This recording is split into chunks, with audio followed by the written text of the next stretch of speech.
system of structural violence and inequality and dispossession, without rights or freedoms, without a horizon of hope, without a predictability of life, without normalcy. October 6th was a normal day for Israelis. October 6th was another day of occupation, indignity, inequality and dispossession for Palestinians. If you can't understand that, you can't find a way forward. Welcome to The Big Picture, a show about the past, the present and the future.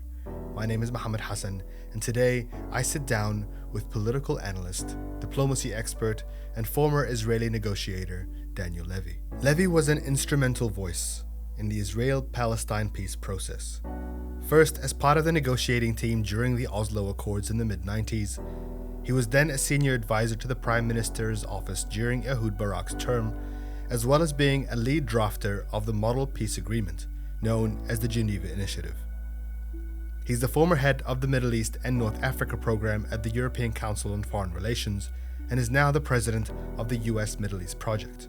We speak as Israeli forces continue a 6-week all-out war in Gaza, sparked by the October 7 Hamas attack, which killed 1,200 people according to Israel's government.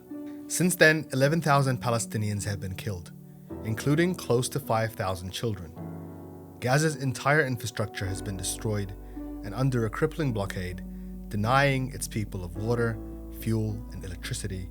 Most of its hospitals have shut down. To describe this as a humanitarian crisis would be to downplay the horrifying reality on the ground, with more than 1.5 million Palestinians displaced from their homes and thousands more missing or trapped under the rubble of their buildings, bombed by Israel, with no hope of rescue. Israel's wartime cabinet, headed by Prime Minister Benjamin Netanyahu, has refused to bow to international pressure for restraint, including from their own ally, the United States.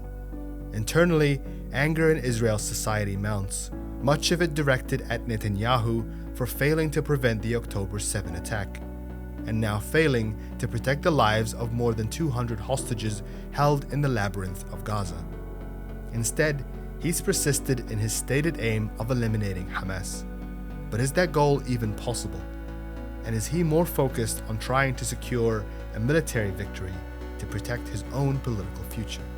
On the surface, it appears the international community are watching in silence as a catastrophe unfolds. But there is another battle happening behind the scenes in the diplomatic arena, as the US attempts to calm regional powers and contain the violence from spiraling outwards into something much bigger, a regional conflict that no one is prepared to fight.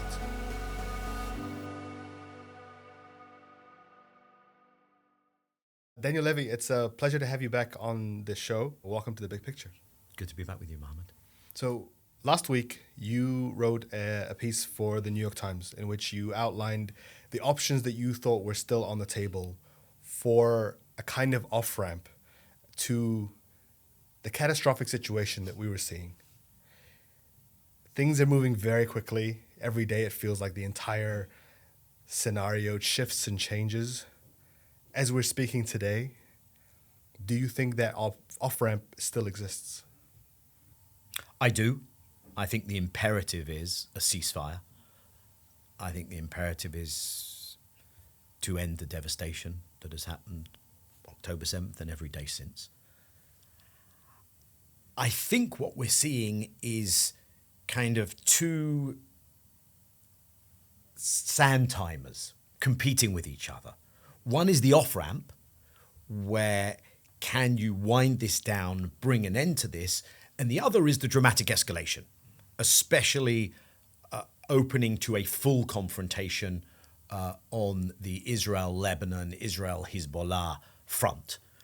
And it feels like if one doesn't dial down, then there's the beginnings of an inevitability to this going much broader, perhaps directly involving the US and Iran. I don't think a decision has been made by either party in that respect, but I do worry that I hear a narrative, a drumbeat that grows louder on the Israeli side, that one cannot return to a situation where the communities in Israel's north, near the Lebanese border, are exposed to that threat of Hezbollah. And therefore, if this ends without dealing with that, and you have that in a moment where Israel has something that it has long sought, but it's in the rare moment where it possibly has that, which is the serious prospect of direct American intervention. Having placed their warships there, having gone down the narrative path that they went down, I think America may have done it as a deterrent, but America is trapped and will have to react if that happens. So, all the more reason why there's an urgency for the off-ramp.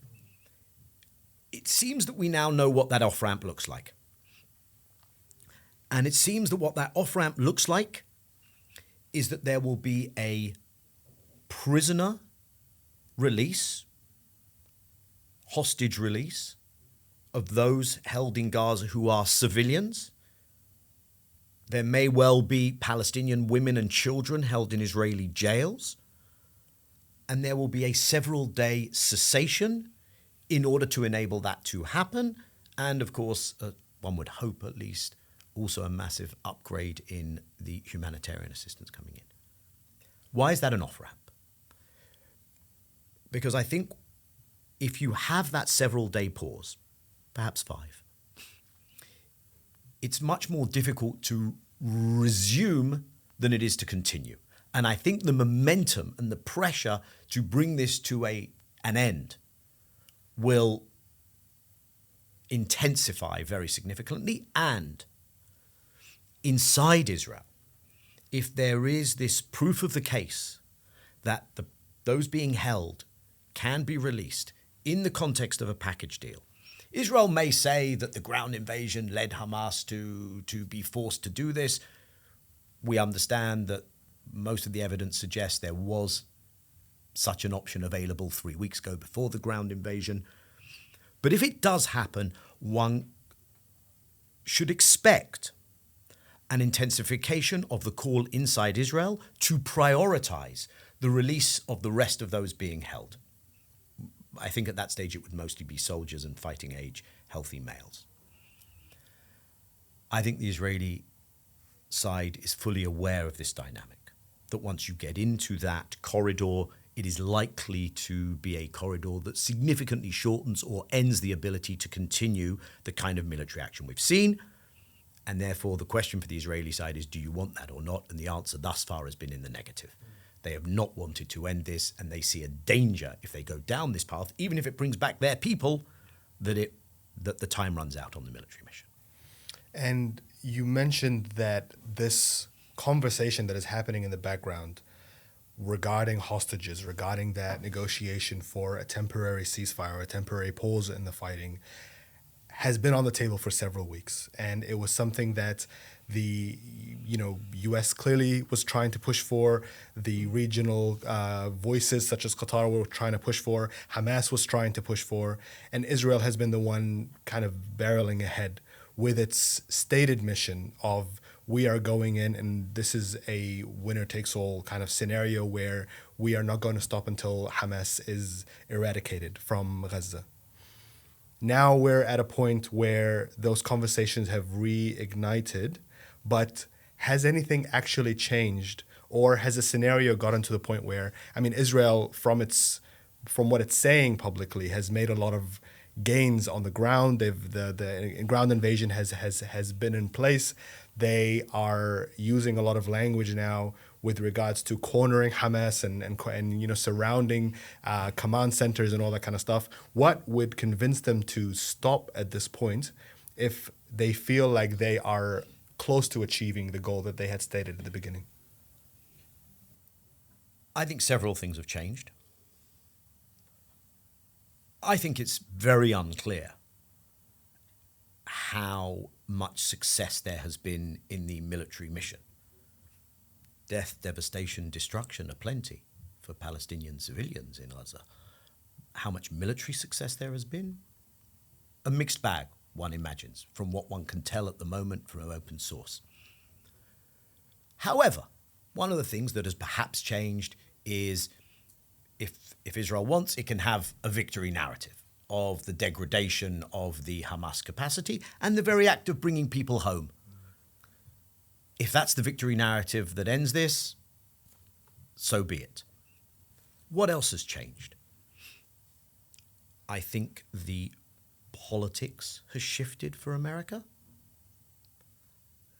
The inability to pretend one cannot see what is in front of one's eyes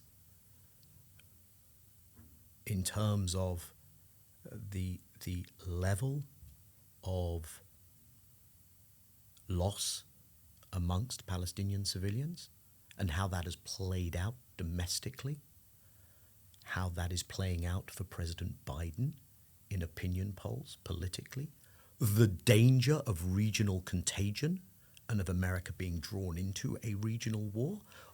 All that feels much more palpable, which means I think we have seen America leaning in. We, I think, are beginning to see the extent to which this has damaged the West, because it's the West against the rest. We see that in UN votes, we see that in Organization of Islamic Conference meetings and summits, we see that in the statements that are coming out. We see some Europeans beginning to shift their position. President Macron being an example of that. We see Israelis becoming aware that apparently there is this other option. There is this opportunity to get the prisoners out. We see these massive demonstrations. So all I can tell you is on the daily Israeli news, people are saying the window for continuing this is shrinking. I would probably suggest that something else has happened as well, which is it seems that the anyway unrealistic vanquishing of Hamas, that, the white flags, I don't know what they expected, but it's not happening. It doesn't happen. That's not what happens in when an armed resistance embedded in its people, because those people are living under those conditions of oppression. So that's not happened either. I would like to tell you that has led to a greater sobriety in the thinking on the Israeli side. I don't think we're there yet, which is why I think Israel will need to be dragged across that cessation line by the Americans. I attribute some significance to the fact that the CIA chief, Bill Burns, on the American side is now so engaged, and that there's been a meeting in Qatar with the Mossad chief, the CIA chief, and the Prime Minister of Qatar. And when it comes to what is happening inside Israel, inside Israeli society, but also inside the institutions themselves that 6 weeks ago were in the worst place they could have been to try and pursue some kind of unified wartime front. You had the Prime Minister's office and Benjamin Netanyahu, who himself was in the middle of engaging in a battle over the control of institutions such as the judiciary in the country at probably the most unpopular time he's ever been, and with thousands, hundreds of thousands of people protesting in the streets for months at a time. You also had rifts between him and the IDF that were often talked about. And then within Israeli society, you have the rise of the far right, and you have the isolated left, and this map that looks like there is a tremendous amount of fracture within this society. Has that changed over the course of the month and a half? Has that changed because of the attack on October 7th? Or are those fractures that were there on October 6th still there today? And how is that factoring into the way that the Israeli government, this wartime cabinet, is making decisions about what it's doing in Gaza? So first, I think there are things we can establish with a high degree of certitude. Netanyahu in terms of his political future, it's not looking too rosy the morning after this ends. And he is certainly aware of that. You buy an extra day, you buy an extra week, what might you get? It would be probably unwise to eulogize someone who has bounced back so many times and with such political longevity as a leader, but it feels like that is bumping up against. And that's significant for Bibi because he's still in court. He's still facing time in prison. And the anger is still there. And you see it. Now, on the one hand, the country, in terms of the Jewish Israeli majority, has unified around the pain, the hurt, the shock, and now the vengeance, which is what a lot of this is. However, every night you will still hear criticism of the Prime Minister. Not should they be doing what they're doing in Gaza or not, but how did it happen? Is he taking responsibility? Is he still spinning things? Is he still under the influence of his wife and son, etc.? So I think that unity around the moment is very surface. And there are people who were in that protest movement. People may remember that one of the issues in that protest movement was the reservists. Now they're not refusing to serve.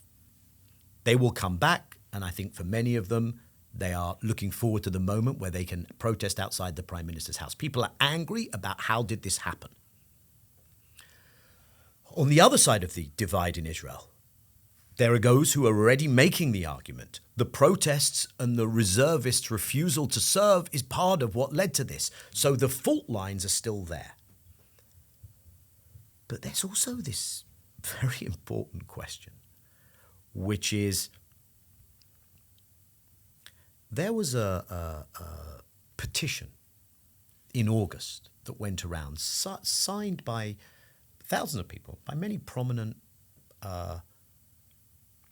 intellectual leaders, academics, as well as some religious and other leaders. It was called the Elephant in the Room petition. And it was addressed to the so-called democracy protests. And the point it was making was that these protests were ignoring the elephant in the room. The elephant in the room being the biggest problem with Israeli democracy is the occupation. And the Palestinian question, the denial of rights to Palestinians, the absence of any democracy or equality when it came to Palestinians was being ignored. And then it all blew up in everyone's face. Where does that feature in the morning after landscape? It's unclear. You have no one leading that narrative. The so-called opposition political figures are not there. But you do have some of the mood music is, we got this wrong. We ignored this at our peril. Now, I don't want to pretend that that's going to be a driving force. But when a society undergoes the kind of disruption, the kind of shock event, it can go in different directions. We've seen many of the most horrific narratives coming out in the short term. Will others emerge in the long term? And two other things that I think is important to point out. Number one, the military is desperately trying to reestablish its image. So actually the military is closer to Netanyahu in terms of, I think many of them want longer for this. And secondly, I think this has been an unprecedented moment of fear and isolation for the 20%, or many of the 20% of Israel's citizens who are Palestinian Israeli, unable to articulate even a concern, even a solidarity for the human toll, the suffering of Palestinians in Gaza. When there was a decision that it was too risky to ask people to come out and have a rally, but that the leadership of the community would stand in silence in the square in Nazareth with one banner, Some of the leaders were arrested. The entrance to the city, there were blockages. Others couldn't get there. The thing had to be called off. People have been arrested. This applies also to some human rights defenders, anti-occupation, anti-apartheid activists on the Jewish-Israeli side. But there is a more palpable division and fear, and the narratives have often been genocidal in their language, coming from Zionist Jewish-Israeli leaders. And that's a big thing, what happens next in that space. And of course, the National Security Minister, Itamar Ben-Gvir, has been giving out weapons. So you just had one of the most prominent Israeli hard nationalist rappers, but he has huge following in Israel, posted on his Facebook the picture of the head of B'Tselem and said, "She is the enemy." So this kind of thing is happening. And not to mention what is going on with Palestinian Israeli members of Knesset and members of that community. The last time we spoke, it's about a year ago, and it was in the context of the Israeli elections, the new far-right-led government in Israel that a lot of people were concerned about, including the US, the Biden administration, because it was led by people such as Ben-Gvir and Bezalel Smotrich, who's the finance minister. And we spoke about this idea of this young generation of Israelis that had shifted really far to the right, and that there was this logic in the far right that had kind of gained or secured control and power after a long time of the fact. And something that you mentioned was that from their perspective, or some of their perspectives, is that this issue of the occupation of Palestine, of any, was over, and that Israelis had won, and that now it was time for them to gain the loot of their victory. And that means East Jerusalem and the West Bank specifically. How do you read that in terms of what is happening now, and this anger and this vengeance, the language of the second Nakba that now has become, we're hearing more and more often from Israeli voices, from some cabinet ministers in some instances?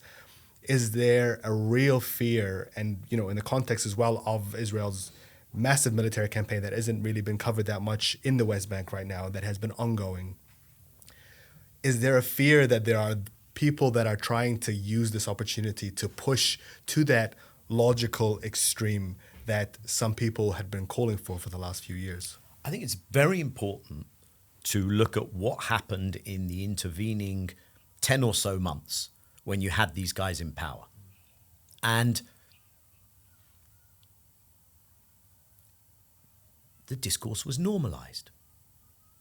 Yes, there was a protest movement inside Israel. The focus of that was judicial reform, not the proud, open racist apartheidism of the government members.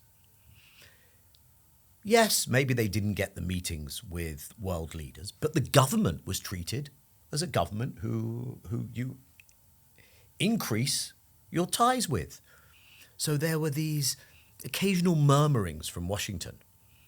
Oh, we're not that happy. But what did they do practically in the meantime?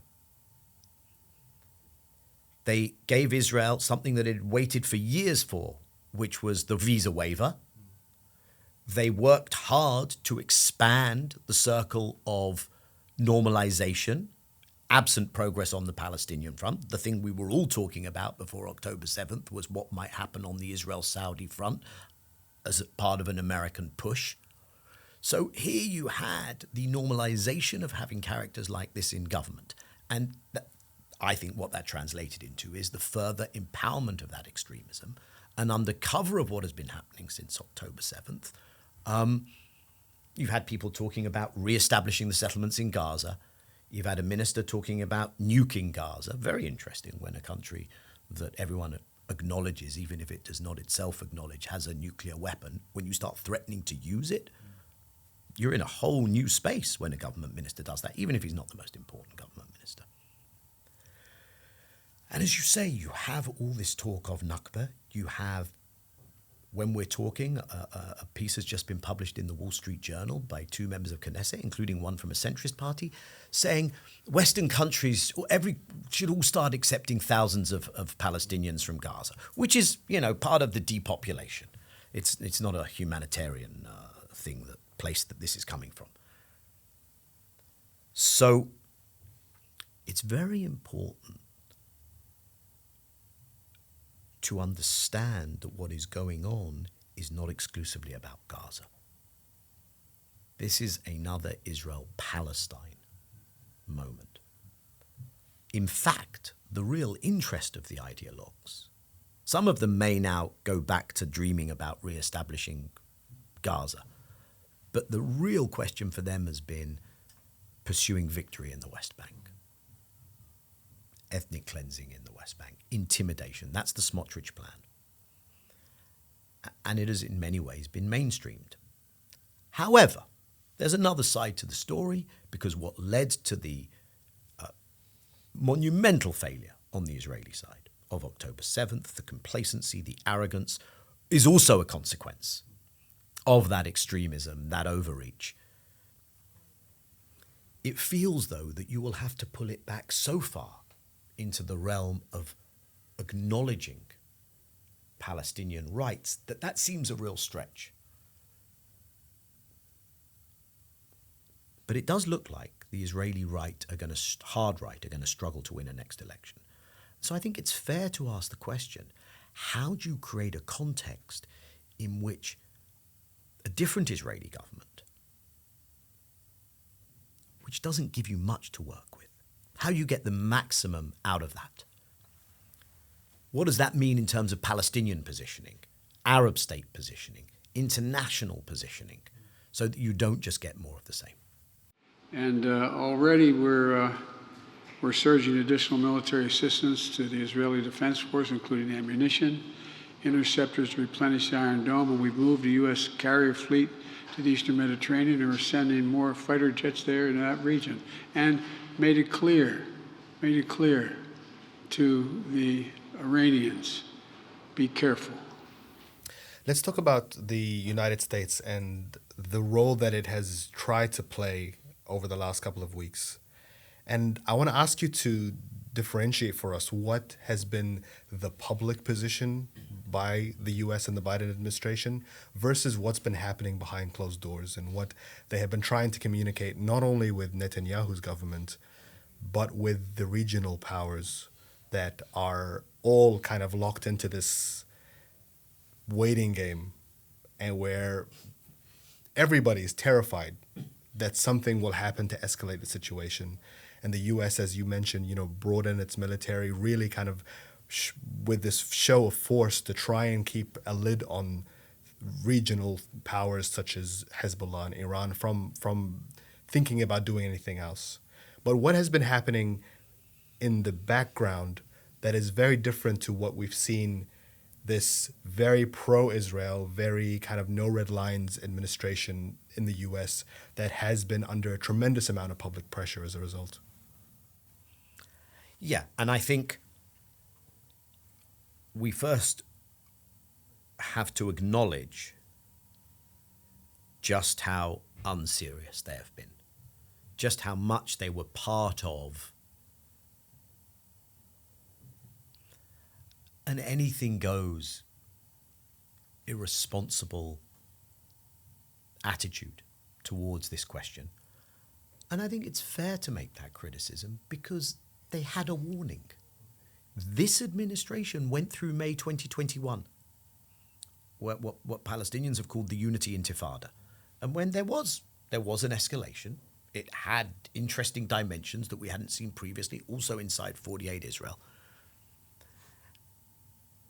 And I think they said to themselves, oh, good, we got that out of the way. Probably shouldn't happen again under. And they weren't paying attention. And the root causes conversation was totally out of the window.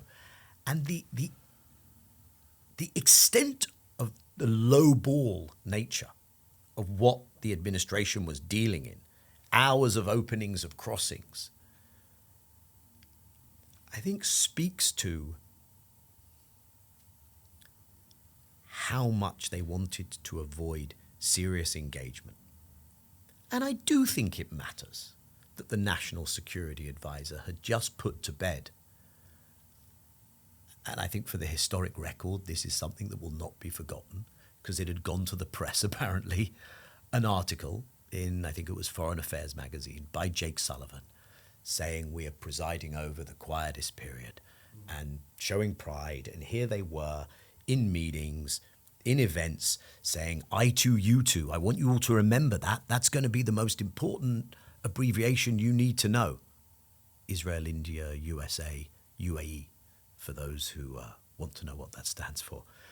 And they were very proud of the Negev Forum, fantastically named in the first place. Where do most of the Palestinians living in Gaza, going through this hell at the moment, come from? They come from the Nakab, from the Negev. And there you were, the normalizing countries with Israel, with the Americans, doing what? Really not doing things that were serious. And literally just weeks before this blew up, you had the announcement in the margins of the G20 meeting in Delhi of IMEC. Yeah, they were busy doing they were doing alphabet soup of unseriousness. The India, Middle East, Europe corridor. Yeah, and you had that image of Netanyahu Yeah, with and then he holds with it the up. map with, yeah. At the United Nations General Assembly. So number one, to quote Succession, these were not serious people, unfortunately. Number two, when this happens, they stand alongside the Israeli leader, which one would anticipate.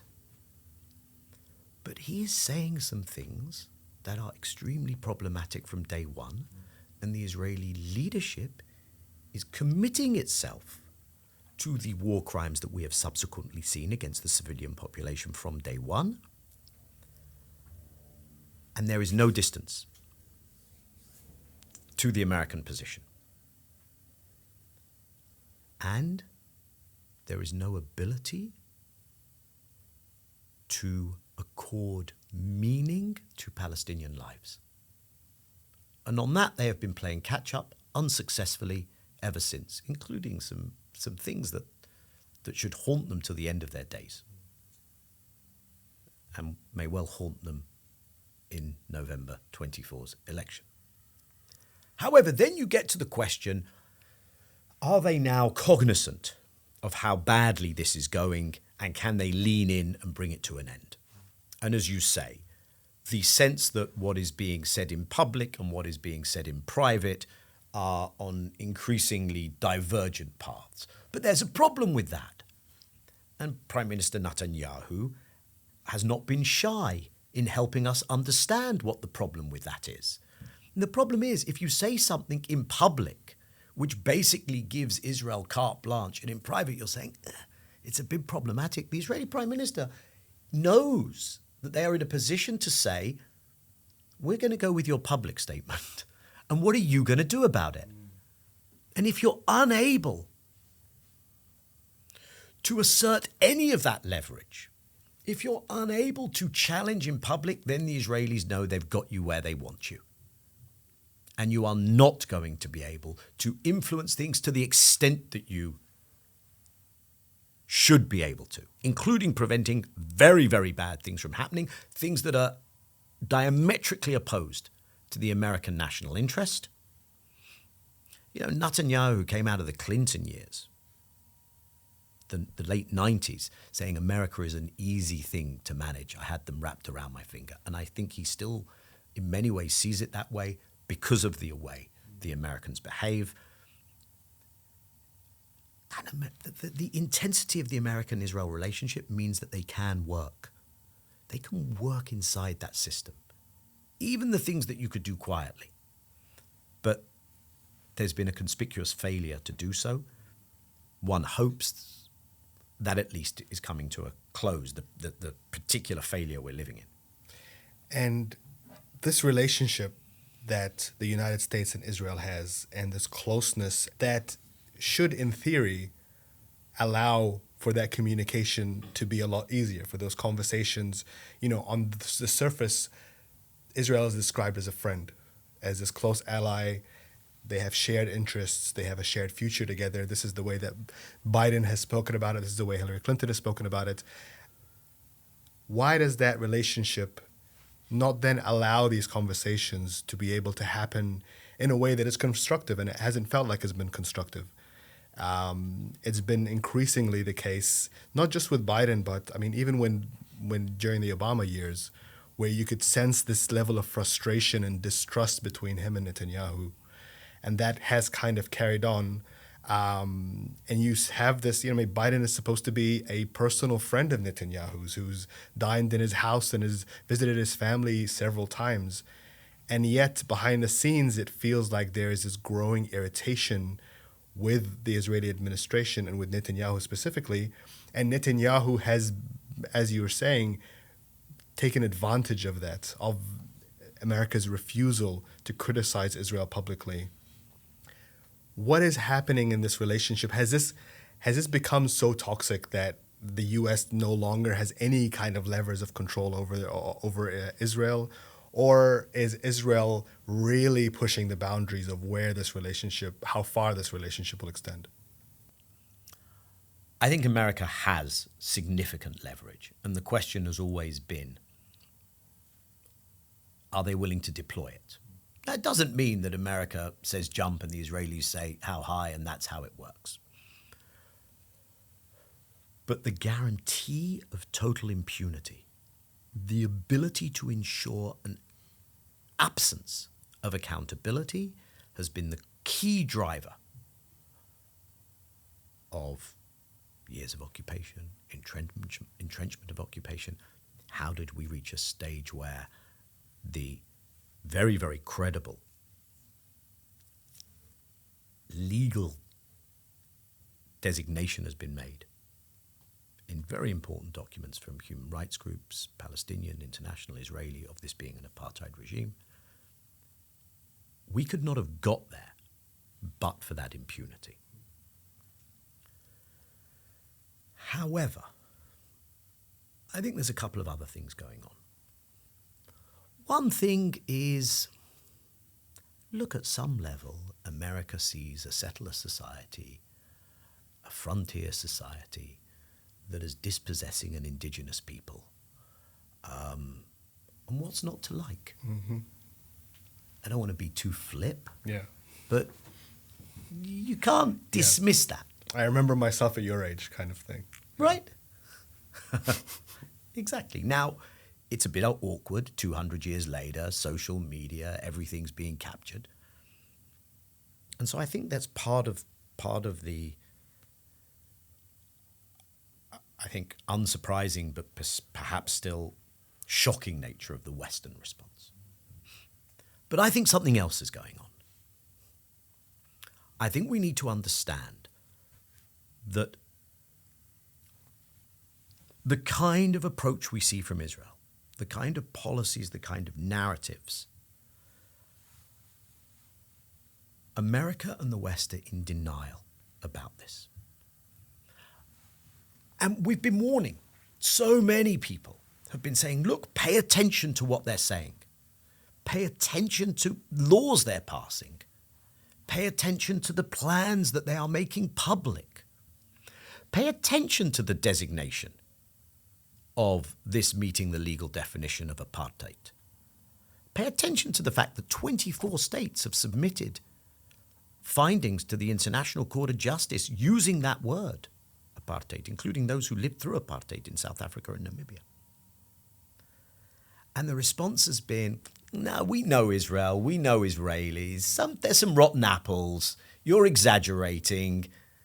Yeah, this is all getting a bit ugly, the way you talk about Israel. There's been more criticism of the attempt to accurately legally capture the reality there than there has been of the reality there. And so now they're confronted with an action that has taken in its stride the killing of 5,000 children.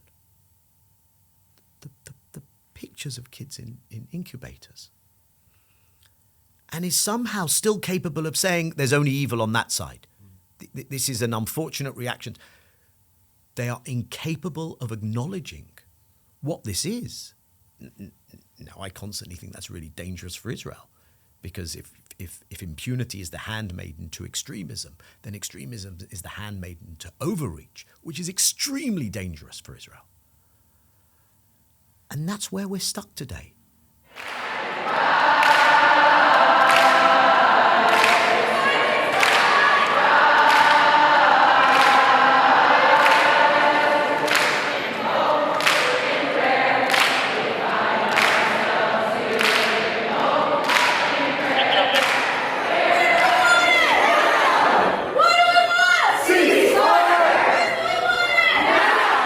One thing that we've been seeing over the last couple of weeks, and that I think has brought a lot of comfort to people on the Palestinian side, is the reaction from Jewish activists, from young Jewish activists in particular, here in the UK, but specifically in the US. And you saw the occupation of the central train station in New York, and the Congress in DC. And this has been an increasing shift, and you can kind of see it over the last couple of years or a couple of decades, how there is this changing dynamics within Jewish diaspora communities, but specifically the ones in America, where you have a generation that has a different relationship to Israel. And that has been something where you've also heard from, Israeli lobbies in the US as being something that they are deeply concerned about. The fact that this change is really altering the conversation. And Israel has always been a country that has had deep and necessary ties with its diaspora communities. How significant do you think this is? Do you think this is something that is a real force of change that could alter the political nature of the US administration in particular and its relationship to Israel? I think there's a few things one has to sift through. I think to an extent, economies of scale matter. In other words, smaller Jewish communities,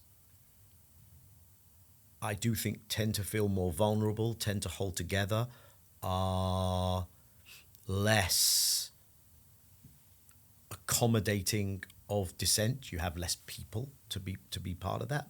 Perhaps even more dependent on Israel for some of their own communal security training. In America, I think that looks different. And there you have a critical mass. So that's the first thing.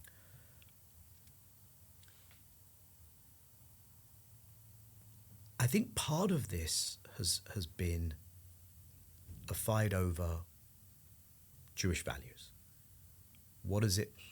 And especially in the context of the constant references to Holocaust. Therefore, the question, when we say never again, is that a narrow, parochial exhortation that applies to never again for Jews? Or is it a universalist cry? Never again, full stop. Does this translate into a shift in politics? I think it's important to have Jewish voices out there. It gives confidence to others. I think it's incredibly important to make the assertion that it is not only not anti-Semitic, it is absolutely aligned with what many of us took as being a Jewish ethic and a Jewish value, to stand up against the kinds of crimes that are being committed. I also think there's a not insignificant element of Holocaust trivialization, perhaps even Holocaust revisionism going on in the way some of this is being talked about. So these are very hard times in Jewish communal life. I think there's a lot of confusion, more than perhaps is obvious. But I'm not sure it feeds through into a shift in politics, because I think it's not necessarily the driving question in the West. But I think if we're going to salvage and rebuild intercommunal relations, the morning after, I think these things matter as well. And if we're in the UK, we have seen the way this is being deployed as part of a cultural war to sow division, to sow hate, to sow intolerance. And anyone who thinks that those things end up serving Jews well, apparently needs to do some history. Mm-hmm.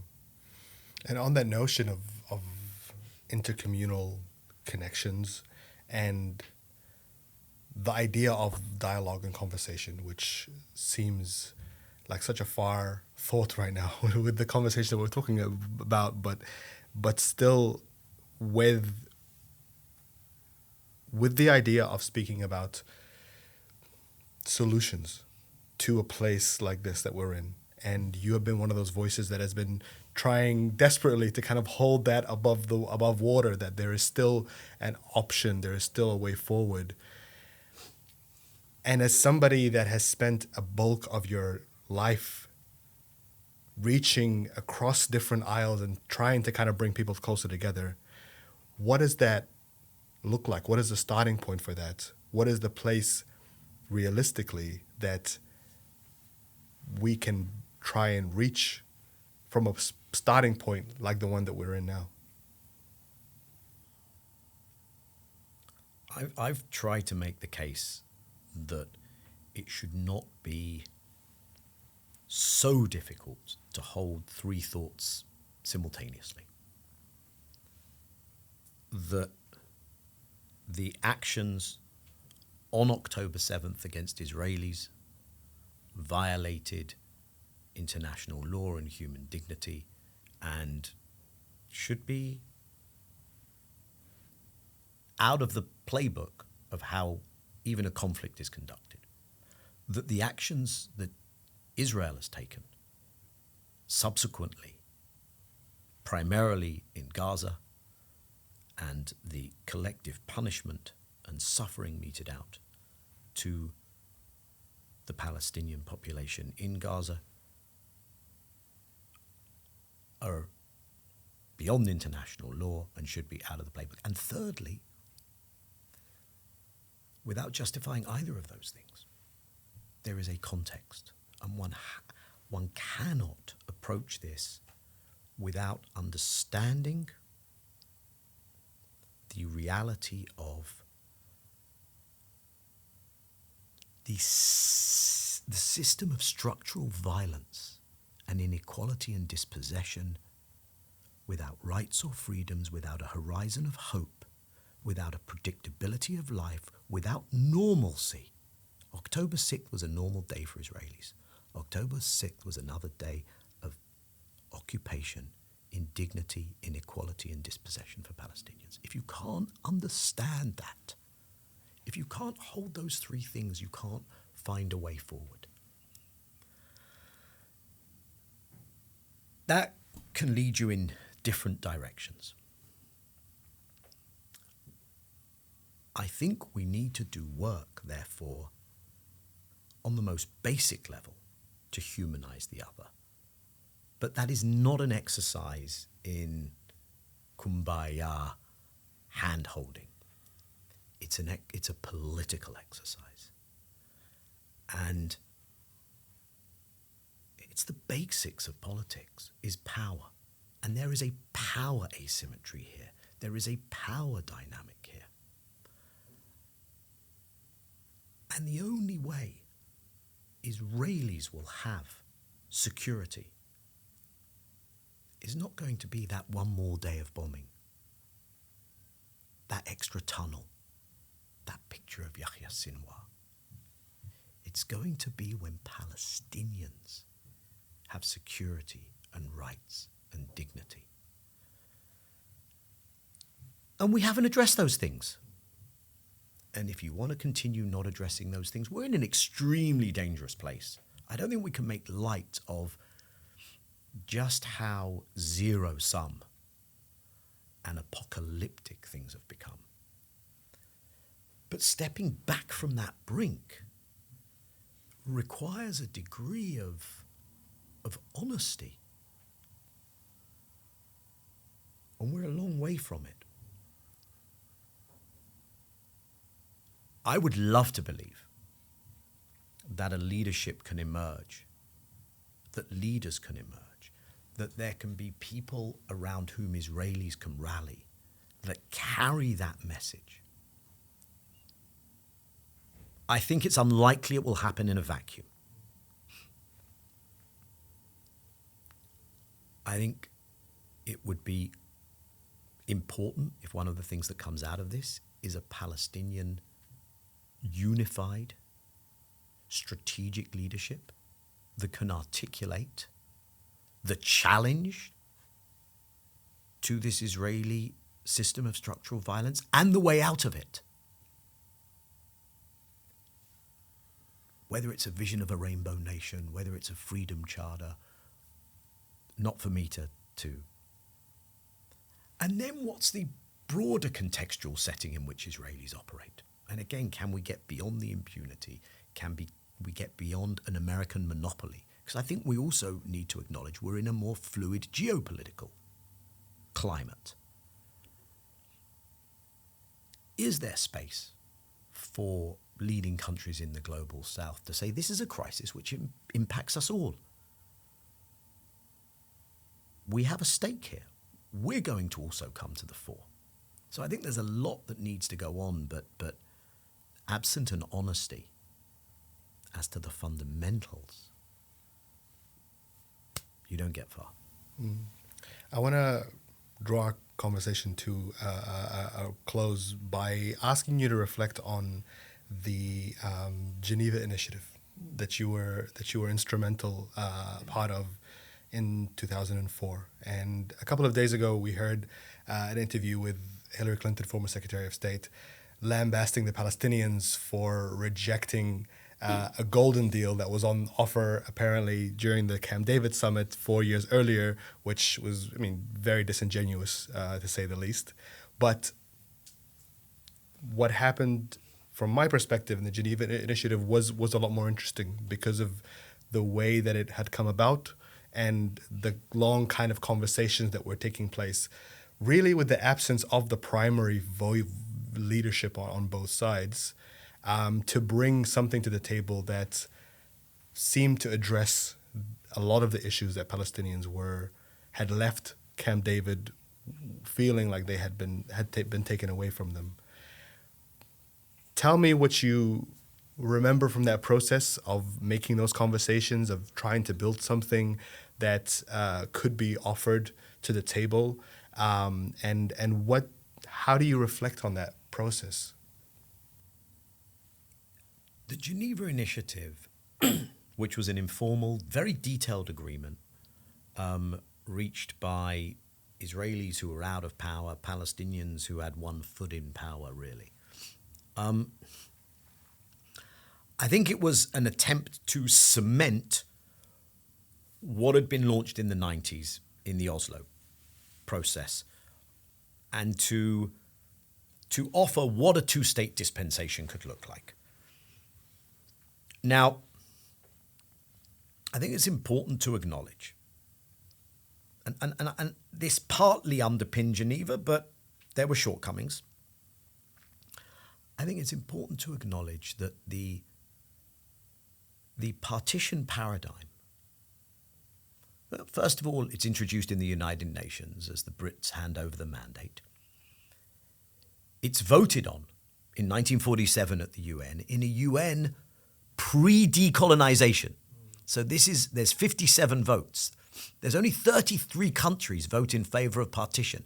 Virtually none of them are from Africa and Asia, the then colonized peoples of the world, because those are not yet independent states. But nonetheless, there's the partition paradigm. Israel, of course, takes not just the area designated in the partition plan, but 78% of the land after the 47 to 49 war, after Nakba. The two-state paradigm is the PLO, then still, I think, a credible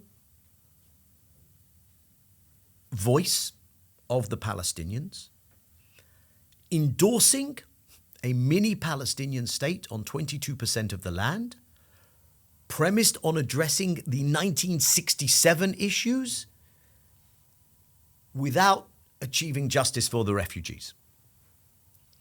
That's a big deal.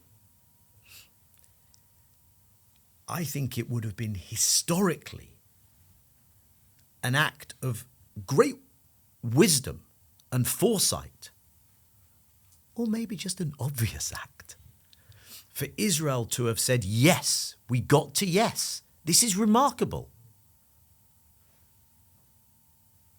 Let's take it with both hands. You know what? Let's be a bit more generous. Instead, what we saw in the 90s was nickel and diming this very important concession to death. I won't relate directly to, you quoted Hillary Clinton. I don't think she deserves to be taken particularly seriously. But the emaciation, the dilution of what was accepted on the Palestinian side, and by the way, endorsed by the Arab League in 2002 in the Arab Peace Initiative. Israel got yes for an answer and decided it wanted yes plus. And in fact, as the years went on and the negotiations went on, it wanted yes plus plus plus. Demilitarization, changes to the border, the requirements in Jerusalem, and on and on. At the Geneva Initiative, we tried to capture, was there a meeting point? It's 20 years ago. This December 2023, will be 20 years since the Geneva Initiative. I don't want to rule anything out. Anything that ends an occupation delivers equality. So maybe we're still in a partition paradigm, two-state dispensation. I think if we ever go back to that, the mistake Israel made in the 90s should be rectified, and one should go the extra mile. Realities on the ground suggest that the partition paradigm is perhaps past its sell-by or realization date, and perhaps partition and its emphasis on separation was part of the process of dehumanization. And therefore, we need to bring the politics of resolving this back in to the conversation. And I think we should go into that with an open mind that does not tie our hands only to one option, but it should tie our hands to one principle. And the principle should be equality, rights, both collective and national, to both peoples, and an end to a system whereby Palestinians are denied those rights, are dispossessed. If it falls within those parameters, then I think it should be acceptable, rather than saying there's only one solution. Daniel Levy, it's been an absolute pleasure. Thank you so much. Pleasure's mine, Mohammed. Take care. Thanks.